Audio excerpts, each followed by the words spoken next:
ঢালাইয়ের কাজ করার সময় ছাদ থেকে পড়ে গিয়ে মৃত্যু হলো এক যুবকের। মৃত যুবকের নাম শাহজাহান আলী। সে ফুলবাড়ির মমতাপাড়া এলাকার বাসিন্দা। অসহায় পরিবারে একমাত্র উপার্জনকারী ছিল সে। প্রতিদিনের মতো সোমবার সকালে ছাদ ঢালাইয়ের কাজে অন্যান্য শ্রমিকদের সঙ্গে সেও শিলিগুড়ি গিয়েছিল, কিন্তু দুপুর নাগাদ হঠাৎই ছাদ থেকে নিচে পড়ে যায় সে। আশঙ্কাজনক অবস্থায় শিলিগুড়ি জেলা হাসপাতালে নিয়ে গেলে সেখানে কর্তব্যরত চিকিৎসকেরা তাকে মৃত বলে ঘোষণা করে। ঘটনায় শোকের ছায়া নেমে এসেছে এলাকায়।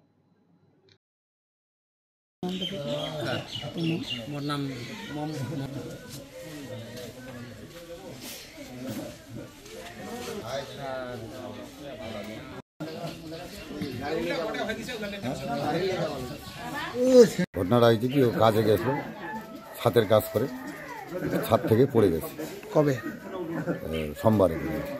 সোমবার ধর, কালকে সোমবার ধর দুপুর বেলায় 1:30টার দিকে। আপনারা কখন খবর পেয়েছেন? খবর পাইছি আমরা 2টার আগে। তারপরে কোথায় নিয়ে যাওয়া হয়েছিল? না, নিয়ে গেছে সিভিলে যখন লাগায় তখন এখানে মারা গেছে। বয়স কিরকম হবে? বয়স ধর 22 বছর। আপনার শিশু কি অটিজমে আক্রান্ত? বয়স উপযোগী কথা বলছে না, ঘাড় শক্ত হতে, বসতে বা হাঁটতে সমস্যা হচ্ছে, অধিক মাত্রায় চঞ্চল এবং মনোযোগের অভাব হচ্ছে, ডাউন সিনড্রোম রয়েছে, বন্ধু বান্ধবের সাথে মেলামেশা করতে সমস্যা হচ্ছে, লেখাপড়ায় অনীহা দেখতে পাচ্ছেন? এই সমস্ত সমস্যার homeopathy, physiotherapy, occupational therapy, special education, behaviour therapy, speech therapy, counselling এবং গ্রুপ ক্লাসের মাধ্যমে সমাধান করা হয় সেবানিকেতনে।